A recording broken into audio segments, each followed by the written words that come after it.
नमस्कार दोस्तों, स्वागत है आपका एक और नई वीडियो में। बात करेंगे हरियाणा कौशल रोजगार निगम के बारे में। बहुत ज़्यादा फार्म भरे गए हैं, बहुत सारे कैंडिडेटों ने फॉर्म भरे हैं। 103 प्रकार की भर्तियां भी आई थी, पहले भी बहुत सारे फार्म भर रखे हैं, तो इंतज़ार तो होना जायज़ है। और बेरोजगारी का आलम आप अच्छे से समझते हैं, तो नौकरी की आवश्यकता सभी को है। तो हरियाणा कौशल रोजगार निगम में जो नई सिलेक्शन प्रोसेस क्या होगी, इसके बारे में बात करेंगे।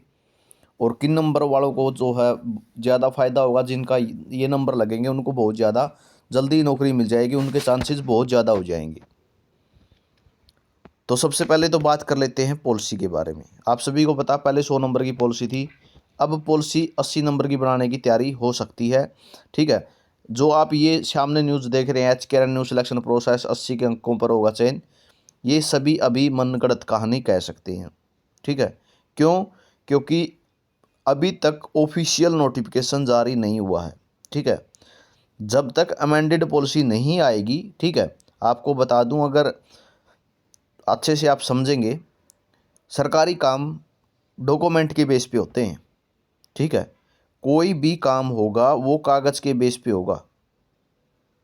पहले 150 नंबर की पॉलिसी थी, 100 नंबर की पॉलिसी बनाई, उसी के बाद भर्तियों की प्रोसेस शुरू हुई थी। उससे पहले भर्तियाँ नहीं हुई। जब तक 150 की थी, 150 के बेस पे हुई। उसके बाद 100 नंबर की पॉलिसी आई, उस पॉलिसी के बेस पे सिलेक्शन शुरू हुए थे। तो पॉलिसी के लिए नोटिफिकेशन चाहे 80 का ही क्यों ना बना दे पॉलिसी, लेकिन उसके लिए मैंडेड पॉलिसी आनी ज़रूरी है। ठीक है, उसके लिए मैंडेड पॉलिसी आनी ज़रूरी है, क्योंकि कोई भी डिपार्टमेंट आगे प्रोसेस तभी शुरू करेगा जब उसके अधिकारियों के पास सरकार के लिखित में आदेश होंगे, यानी सरकार का नोटिफिकेशन होगा। जब लेटर जारी होते हैं तभी सारे काम होते हैं। ठीक है, एचकेआरएन में फैमिली आईडी की इनकम कम है, बहुत से कैंडिडेटों के 100 में से 80 नंबर बन रहे हैं, उनको तो ज्वाइनिंग नहीं मिल रही। तब किस टाइम मिल रही है? जब ऑफर लेटर आ रहा है। ठीक है, स्कोर तो अच्छा खासा उनका, कोई भी डिपार्टमेंट बिना ऑफर लेटर के ज्वाइन नहीं करा सकता। ठीक है, एचकेआरएन वाले शॉर्ट लिस्टेड का मैसेज नहीं भेज सकते। कब तक? जब तक उनके पास डिमांड नहीं आएगी। डिमांड कैसे आएगी? लिखित में आएगी। वो भी कोई भी डिपार्टमेंट भेजेगा, मान के चलो अभी जैसे मार्केट कमेटी में लगे थे डाटा एंट्री ऑपरेटर और चौकीदार, मार्केट कमेटी ने फाइनेंस डिपार्टमेंट से अप्रूवल लेके एचकेआरएन को भेजा, तभी एचकेआरएन ने शॉर्ट लिस्टेड करने का काम किया है। तो सभी काम कागजों के बेस पे होता है। तो पहले आएगी पॉलिसी। ठीक है, पॉलिसी 80 नंबर की हो सकती है, मैं इस बात से इनकार नहीं करता, लेकिन जो आप ये पेज वायरल होने लग रहा है, ये एक साइट का पेज है, आपको मैं क्लियर बता देता हूँ। ठीक है, ये एक वेबसाइट का पेज है, क्लियर। ठीक है, उसका स्क्रीनशॉट लिया गया है ये। तो पहले पॉलिसी आएगी, अमेंडेड पॉलिसी का नोटिफिकेशन जारी होगा, जैसे 26 अक्टूबर 2023 को हुआ था।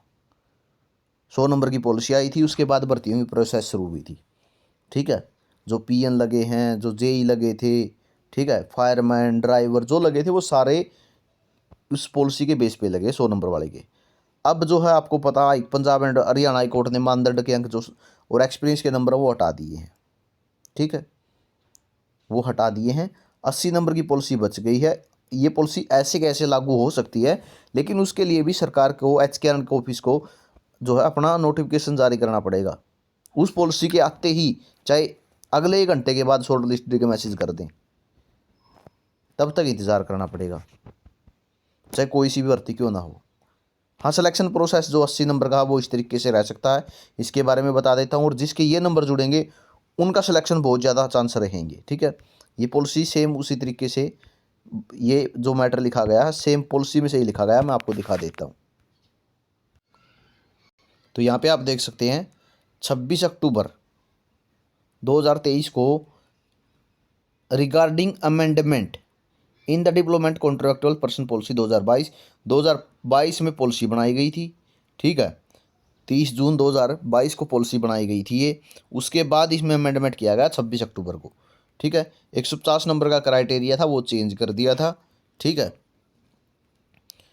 और उसको 100 नंबर का कर दिया गया था। अब 100 नंबर वाले पैरामीटर में से ये नंबर कट गए हैं। ठीक है, 10 नंबर तो ये सोशल इकोनॉमिक क्राइटेरिया के काट दिए गए हैं, और 10 नंबर जो है प्री या स्टेट गवर्नमेंट का जो एक्सपीरियंस होता है उसके काट दिए गए हैं। अब पॉलिसी बच गई 80 नंबर की। 80 नंबर की पॉलिसी में से 40 नंबर फैमिली आईडी के इनकम के हैं।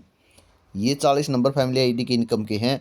और ये भी आपको मैं बता देता हूँ किस तरीके से डिवाइड हैं। जिसकी 1 लाख तक इनकम है उसको 40 मिलेंगे। अगर बीपीएल परिवार में 1 लाख 1 से 1,80,000 तक है तो 30 मिलेंगे। इनको भी डिस्ट्रीब्यूट किया गया, ऐसा नहीं है कि आप बीपीएल में आते हैं तो 40 के 40 आपको मिल जाएंगे, ये भी इस तरीके से है।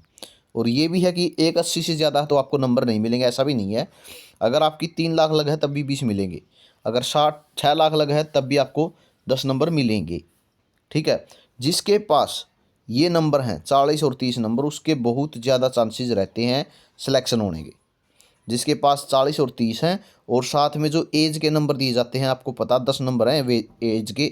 ये जो 10 नंबर हैं, ये देखो एज वालों को इस तरीके से बांटा गया है। 24 से 36 वाले को 10 नंबर हैं और 36 से 42 वाले को 5 नंबर हैं। ठीक है, यानी जिसका आ गया 1 लाख से कम इनकम है उसको 40 तो सीधे मिल गए। और 24 से 36 एज में है तो 10 नंबर उसके यहाँ से हो गए। उसका सिलेक्शन श्योरिटी के साथ हो जाता है। ठीक है, उसका सिलेक्शन अब नई पॉलिसी में श्योरिटी के साथ हो जाएगा।